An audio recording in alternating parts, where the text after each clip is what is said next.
tenemos una deuda con Julio Verne. Julio Verne, Jules Verne, hace 190 años que nació, el 8 de febrero de 1828. Nació en Nantes y es uno de los clásicos, de los escritores más importantes. Y ese escritor clásico mencionó a Vigo y le dedicó un capítulo entero de una de sus novelas más importantes. ¿Os acordáis que seguimos toda la novela el año pasado? Le dedicó un capítulo entero en 20.000 leguas de viaje submarino. Por lo tanto, y además vino 2 veces a Vigo.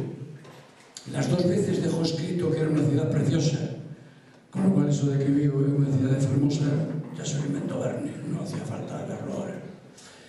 Y tuvo una especial querencia, de hecho, por Vigo, y que nos haya mencionado y que le haya dedicado un capítulo entero de una de sus obras a Vigo no es una cosa baladí. En un escritor como él, que es el segundo escritor más traducido de la historia, está traducido a más de 137 idiomas. Entonces, es una cosa muy importante, ha puesto a Vigo de verdad en el mapa. No hizo falta las luces de Navidad para saber que existía Vigo a todo el mundo. Hoy queremos entonces conmemorar su 190 años de nacimiento. Y dentro de unos días volveremos a repetirlo, porque vamos a hablar del 150 aniversario de la publicación de 20.000 leguas de viaje submarino. Yo quería primero deciros, para que estáis aquí, vamos a leer fragmentos de Julio Verne y vamos a leer fragmentos de sus obras más importantes y de uno de los personajes más importantes de sus novelas, que vino a Vigo, que es el Capitán Nemo. Aquí os lo presento. El Capitán Nemo vino con el Nautilus a Vigo hace 150 años. Eso lo conmemoraremos dentro de unos días. Entonces, unos compañeros vuestros van a ir leyendo como homenaje fragmentos de la obra de Verne, en la cual se incluye fundamentalmente al Capitán Nemo, su importancia y su relación con la realidad. Leed a Verne, vale la pena. Es fácil de leer y además vale la pena leerlo. ¿Vale? Buenos días, Susana.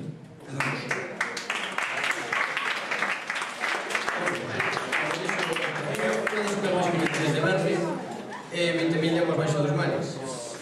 O seu protagonista, o Capitán Nemo, en certa medida, podese dicir que é trasunto do seu autor, de Verne, un home culto, moi formado intelectualmente, adiantado o seu tempo en moitos aspectos e cun comportamento particular. Como Capitán Nemo aparece en 20.000 leguas baixo dos mares e tamén na novela de Verne A Illa Misteriosa, imos ler fragmentos destas dos novelas. De que trata esta primeira novela da que imos ler fragmentos, 20.000 leguas baixo dos mares?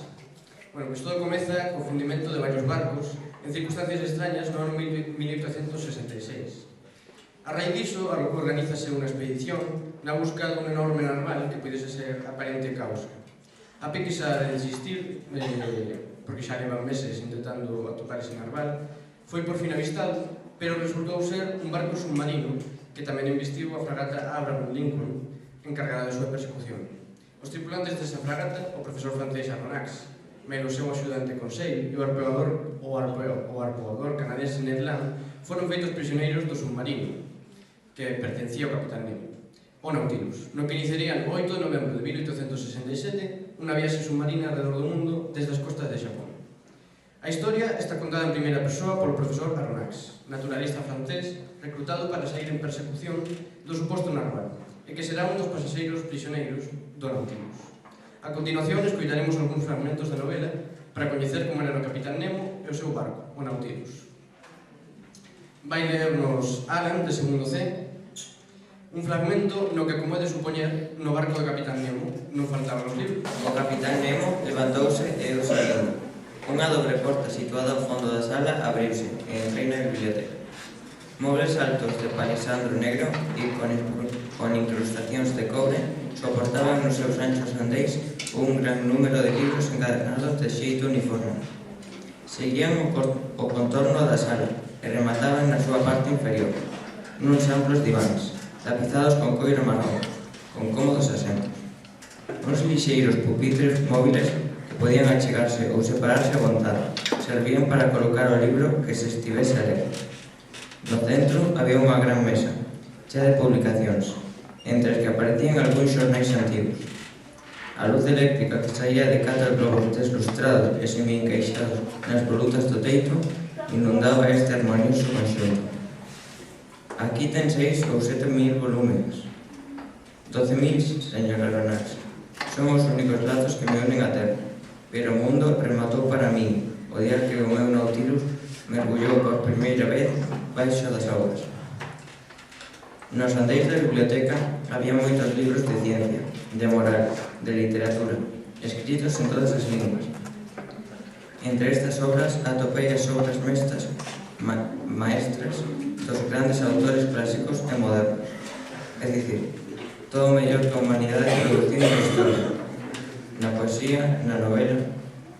Así é, todo, a ciencia era a raíña desta biblioteca. Os libros de mecánica, de balística, de hidrografía, de meteoroloxía, de xeografía, de xeoloxía, etc.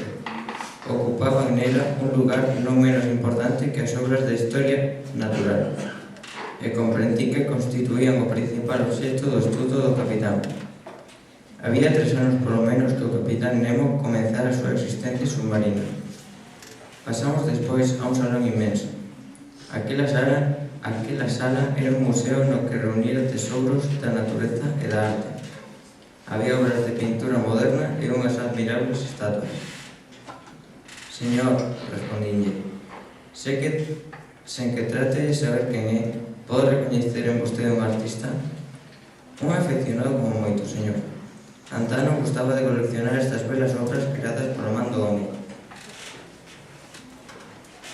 E estes músicos? Pregunteille sinalando unhas partituras de Weber, Rossini, Mozart, Beethoven, Handel, etc. Espalladas sobre un órgano, estes músicos, respondeu o capitán Nemo, son contemporáneos de Orfeo, xa que as diferenzas tecnológicas se borran na memoria dos mortos, e eu estou morto. O capitán Nemo calou. Respectei aquel silencio e continuei observando curiosidades que enriquecían aquel salón. Ademais das obras de arte, as curiosidades naturais ocupaban un lugar moi importante. Principalmente eran plantas, cunchas e outros produtos do océano, que debían ser os achados persoais do capitán Nemo. Ali vin unha colección dun valor inestimable, e non tería tempo para describirla por completo. Comprendo o capitán, comprendo esta ledicia de pasarse polo medio de semellantes riquezas, pero se esgotou a miña admiración por ela, que me quedará para o barco que a transporta. Non quero coñecer os segredos que lle pertencen. Así é, todo confeso que este Nautilus, a forza motriz que agocha, os aparellos que permiten as súas manobras, a poderosa forza que impulsa, todo isto excita a miña curiosidade. Vexo nas paredes deste salón instrumentos colgados dos que descoñezo o seu uso. Podo saber, só lle preguntarei sobre a finalidade destes instrumentos de física. Señor profesor, estes mesmos instrumentos están no meu camarote e será ali onde terei o placer de explicarlle o seu uso. Pero antes, veña a visitar o camarote que ten reservado. Debe saber como vai estar instalado a bordo do Nautilus.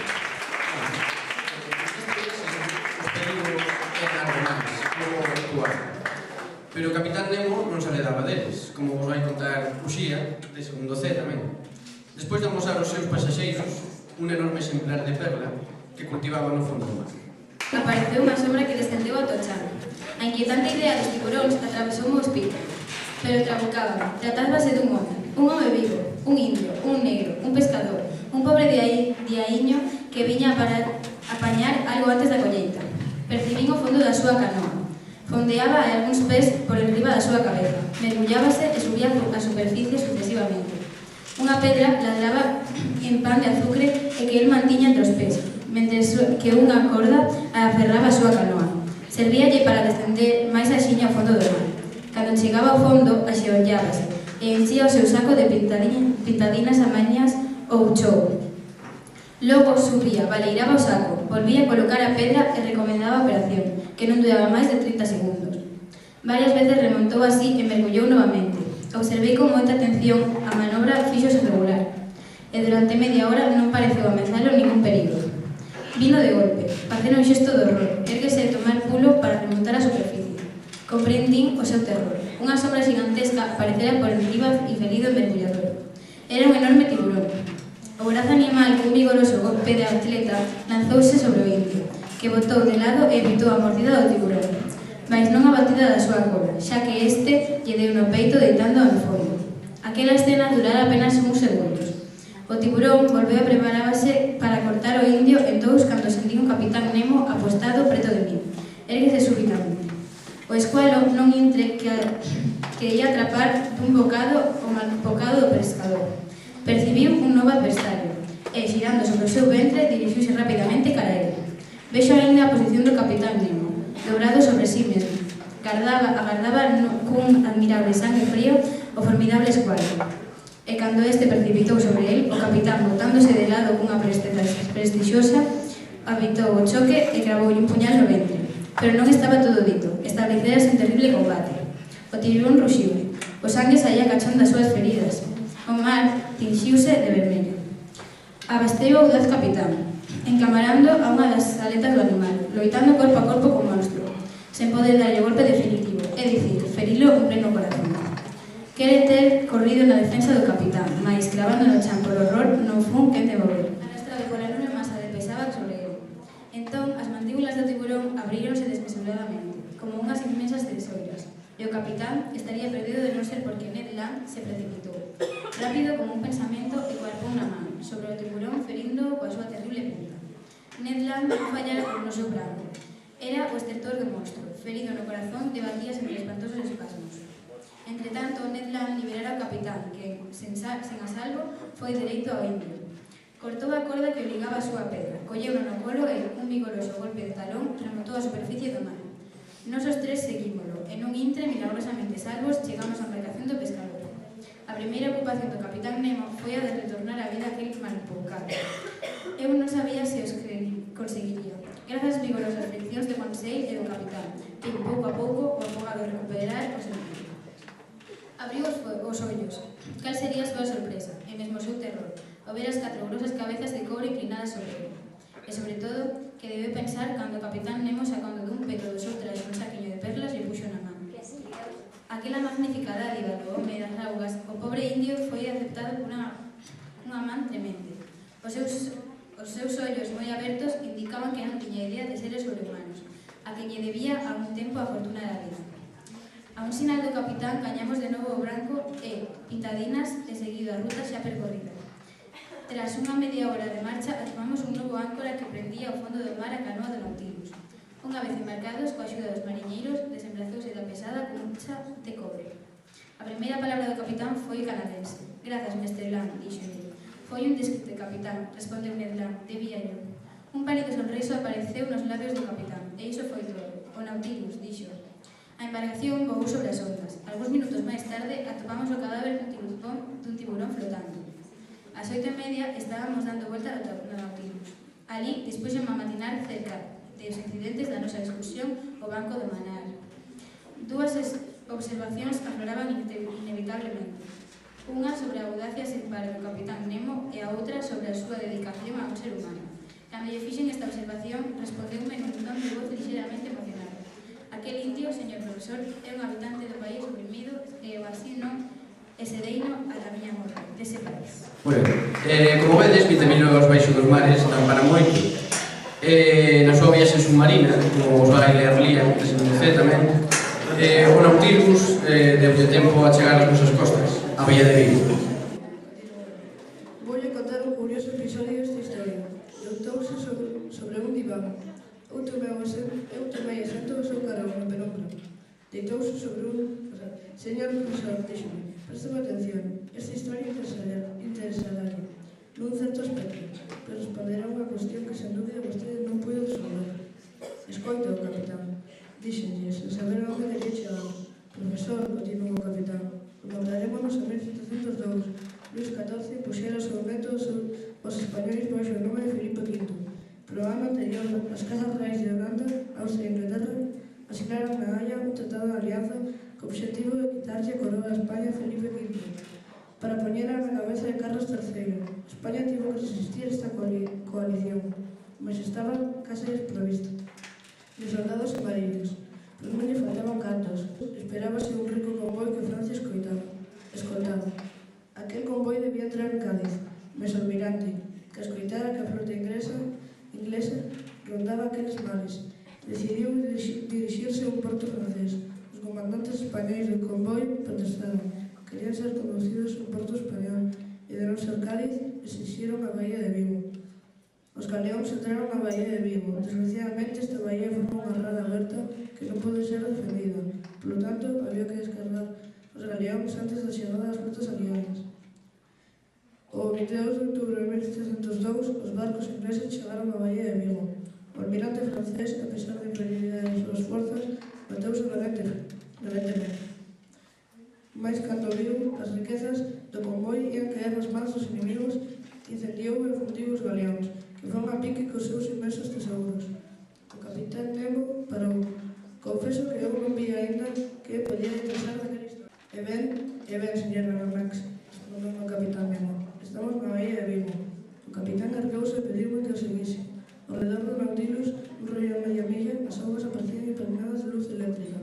Os homens da tripulación, vestidos con escafandros, ocupábanse en baleirar tonéis medio podrecidos, caixas desfondadas, no medio de restos aínda ennegrecidos, daquelas caixas. Daqueles tonéis escavaban lingotes de ouro e prata, moedas de piastras e xoias. A area estaba tapizada con elas.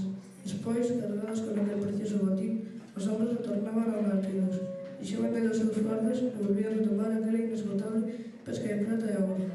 Comprendín. Aquí foi o escenario da batalla 22 de outubro de 1702. Aquí viña o capitán a abastecerse dos millóns cos que gastaron sobre os Nautilus. El era o herdeiro directo e único daqueles tesouros roubados aos incas e aos vecinos de Hernán Cortés. Sabía vostede, señor profesor, preguntou o sobrino, que o mar non tiña tantas riquezas? Sabía, respondinlle, que se valían 2 millóns de toneladas a prata en suspensión nas súas augas. Sen dúbida ninguna, máis para extraer esa prata, os gastos serían superiores ao beneficio. Aquí, por lo contra, non teño máis que recoller aquilo que os homens perderon. E non só nesta Bahía de Vigo, senón tamén en mil escenas de naufraxio que anotei na miña carta submarina. Comprende vostede agora porque son tan rico? Comprendo, capitán.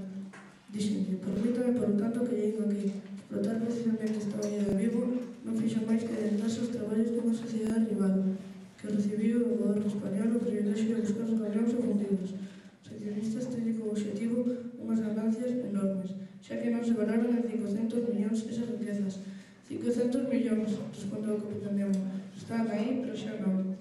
En efecto, dixenlle, pois por iso avisar a estes accionistas sería un acto de caridade, que sabe, por lo tanto, se sería ben recibido. O que máis lamentan os xogadores non é a perda das súas esperanzas, senón as súas todas as esperanzas. Teño menos mágoa deles que deses milleiros de infelices os que tendo riquezas ben repartidas les podería aproveitar moito, mentres que agora serían riquezas perdidas. Perdidas, retrucou animados o capitán. Pensa vostede entón que esas riquezas se perderon ser eu que las recolle? Pensa vostede que non existencia esas que sofren, tratadas sobre o estado de tren, erables os que aliviar, vítimas as que vengar? Non comprende vostede. O capitán Nemo detívose nas últimas palabras. E seu comprender, ante todo, seguía ser un home. O seu corazón gatexaba ainda cos sofrimentos da humanidade. Entón comprendí a que estaban destinados os millóns expedidos polo capitán Nemo, cando o Nautilus navegaba nas augas de Creta e Sorrento. Agora, Malena de terceiro A vai nos ler como, ousado como a ninguén, o capitán Nemo leva o Nautilus polo medio dos xeos da Antártida e vese obrigado a salvar non poucos. Respondeu o capitán Nemo con voz grave, pasándome a lente que amosaba o astro do día, precisamente cortado en dúas porcións iguais polo horizonte. E logo, pousando as súas mans ás miñas costas, díxome: pois ben, eu, capitán Nemo, neste 21 de marzo de 1868, cheguei ata o Polo Sur, sobre o 90º grau, e tomo posesión desta parte do globo, equivalente á sexta parte dos continentes coñecidos. En nome de quen, capitán? No meu, cabaleiro. Dicindo isto, o capitán Nemo desplegou unha bandeira negra cun nene bordado en ouro. Logo, virando cara ao astro do día que lanzaba os seus derradeiros raios no horizonte, dixo: Adeus, sol, desaparece, astro radial, déitate baixo este mar libre e deixa a noite de 6 meses estender as súas sombras sobre o meu novo domingo. Hai tamén inimigos difíciles de vencer, mesmo para o capitán Nemo. Le agora Noel, de Tacirba. En efecto, señor naturalista, respondeu-me, e ímolos combater corpo a corpo. Ollei para o capitán, pensei que non os escoitara ben. Corpo a corpo? Sí, señor, a hélice está detida. Cuido que as mandíbulas córneas dunha desas duras se engancharon entre as aspas. E que vai facer vostede? Remontar a superficie e masacrar toda esa bichería. Difícil empresa. En efecto, as balas non poden nada contra esas carnes moles. Atacarémolas a golpes de machado. E Darbón, señor, dixo o canadense, se non rexeita a miña axuda. Acepto yo, mestre Nano. Nos acompañarémonos, dixen, detrás do capitán Nemo dirixímonos a escaleira central. Así, unha decena de homes, armados con machados, estaban listos para o ataque. Ned Land tomou o seu arpón, con Sele e Miseu collemos dous machados. O Nautilus volvera xa á superficie. Un dos mariños, colocado nos derradeiros chancos, quitaba os parafusos do panel. Mais, tal e como foron afluxados, o panel alzouse con extrema violencia, evidentemente arrastrado pola ventosa dun brazo de polvo. Inmediatamente, un daqueles longos brazos esparou como unha serpe pola abertura e outros 20 axitáronse por enriba. Dun golpe de machado, o capitán Nemo cortou aquel formidable tentáculo, que caeu polos chancos, enrolándose. Cando nos arrebolamos os uns sobre os outros para alcanzar a plataforma, outros dos brazos abatéronse sobre o mariño que estaba diante do capitán Nemo e alzaron polo aire cunha violencia irresistible. O capitán Nemo berrou e lanzouse cara diante. Todos nos precipitamos tras dele. Que escena! O malfadado, xuxeito polo tentáculo, pegado ás súas ventosas, era baneado no aire ao capricho daquela enorme tronco. Agonizada, abafaba, berraba. Axuda, axuda! Aquelas palabras pronunciadas en francés causaron un fondo estupor. Logo, tiña un compatriota a bordo, pode que varios. Escoitarei aquela chamada arrepiante toda a miña vida. O malbocado está perdido. Quen podería arrancalo daquela forte presión? Mentres o capitán precipitárase sobre o polvo e un golpe de manchado, cortáralle outro brazo máis. A tripulación batíase tamén a golpes de machado. O canadense, con Sele e Miseu, enterrábamos as nosas armas naquelas masas carnosas. Por un instante, creí que o malfadado que lanzara o polvo sería arrancado da súa forte succión. 7 brazos de 8 foran cortados. Só un, brandindo a víctima como se fose unha pluma, retorcíase no aire. Mais, no momento que o capitán Nemo e máis os seus segundos se precipitaban sobre él, o capitán lanzou unha columna de líquido anegrazado, segregado por unha bolsa no seu abdomen. Cegounos, cando a nube se disipou, a lura desaparecera e con el o meu infortunado compatriota. Entón, que rabia nos asaltou contra eses monstruos. Non nos dominábamos. 10 ou 12 polvos invadiran a plataforma e os flancos do Nautilus.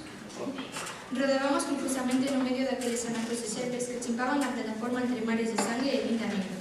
Aqueles viscosos tentáculos semellaban renacer como cabezas de hidra. O arpón de Ned Land afundíase a cada golpe nos ollos blancos dos polvos e crebabaos. Mais de súpeto, o meu audaz compañeiro foi tirado no chan polos tentáculos dun monstro que non pudera esquivar. O meu corazón ranchou de emoción e de horror. O formidable bico da lura abrírase sobre Ned Land. O desgrazado ia ser cortado en dous. Precipiteime na súa axuda, mas o capitán Nemo adiantárase. O seu machado desapareceu entre as dúas enormes mandíbulas e, milagrosamente salvado, o canadense, erguéndose, cravou o seu arco inteiro ata o triple corazón do polvo. Debíalle este desquite, dixo o capitán Nemo ao canadense. Ned inclinouse sen responder.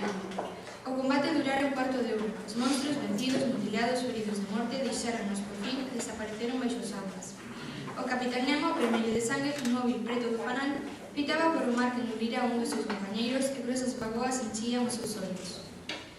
Ningún de nós poderá xamais esquecer aquela terrible escena do 20 de abril. O capitán Nemo comezou a chorar pitando para as augas. A súa dor foi inmensa. Era o segundo compañeiro que perdía na nosa chegada a bordo. Aquel amigo, esmagado, asfixiado, partido por o formidable brazo dun polvo, triturado por mandíbulas de ferro, non podería recusar cos seus compañeiros nas apacibles augas do cemiterio de coral. A mí, o que me partira o corazón no medio daquela loita, fora o arrepiante berro de desesperación do malfadado.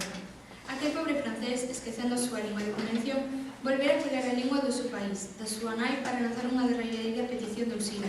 Ahora, de segundo da SOE, vai nos ler como a identidade do capitán e a causa da súa misantropía comezan a desvelarse. Como? Están a dispararnos, exclamei. Non se preocupe, recoñeceron o narval e calonean o narval. Mais deben ver claro, exclamei, que hai persoas.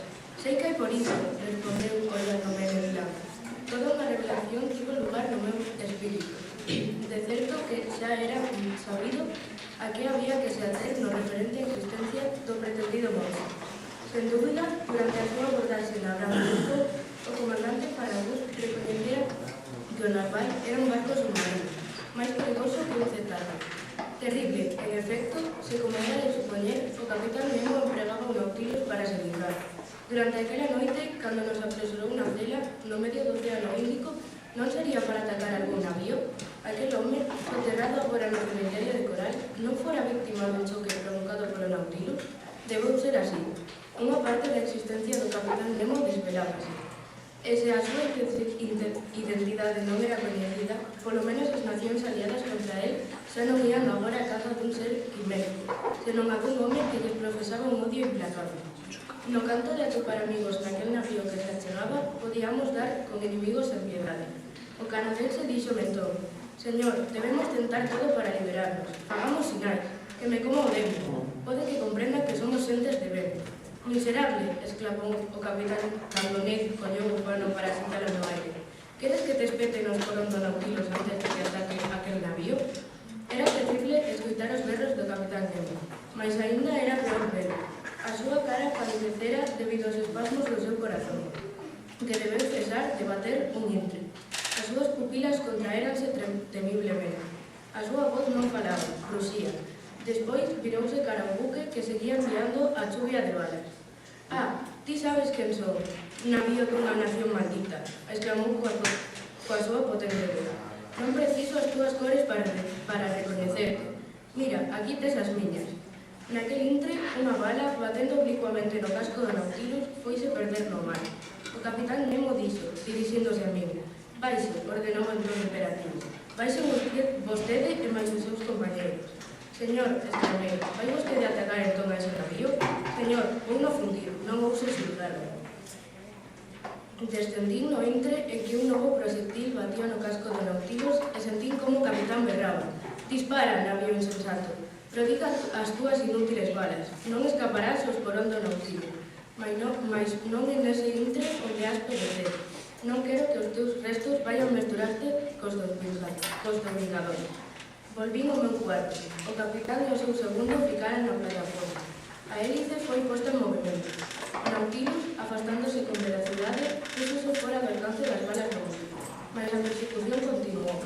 Cara as 4 da tarde, o non poder conter a impaciencia e a inquedanza que me devoraba, volvín á escaleira central. O sapón estaba aberto. Aventureime na plataforma. O capitán paseaba por ela en pasos agitados. Ollaba para o navío que ficara 5 ou 6 millas a sotavento. Xiraba sobre sí mesmo como unha feira e levando o cara ao leste deixábase perseguir. Quixen intervir, mas impúsome silencio. Eu son o dereito, eu son a xustiza, díxome. Eu son o oprimido, e velaí o opresor. Pola súa culpa é polo que todo que eu amei, quixen a patria, a muller, os pequenos, meu pai, miña nai, pereceu ante os meus ollos. Todo o que eu odio está aí, calma. O capitán Nemo estaba ali, mudo, sombrío, implacable. Miraba polo panel de vapor. Unha masa enorme estaba a fundirse, e para non perder nada da súa agonía, o Nautilus descendía no abismo con ele. A 10 metros de mí, vin o casco entreaberto onde a auga se filtraba. Os malvados rompían os marcos, aferrábanse os cabos, retorcíanse baixo a auga. Paralizado, rígido pola angustia, os ollos desmesuradamente abertos, sen alento, sen voz, eu tamén miraba. Unha atracción irresistible pegaba o meu cristal. O enorme navío afundíase devagar. Vireime para o capitán Nemo. Aquel terrible justiciero, verdadeiro alcanzo do odio, aínda miraba. Cando todo rematou, o capitán Nemo, dirixíndose cara a porta do seu cuarto, abriuna e entrou. Seguindo cos ollos. Sobre o panel do fondo, debaixo dos retratos dos seus heróis, vin o retrato dunha muller aínda nova e de dous pequenos. O capitán Nemo fitounos uns simples, estendeu os brazos para eles e, asemollándose, rompeu o salón. Utilizarase esa fuxida dirixida polo canadiense Ned Land, soñada durante tanto tempo, prevista para as 10 da noite. A esta pregunta final responderános Amanda.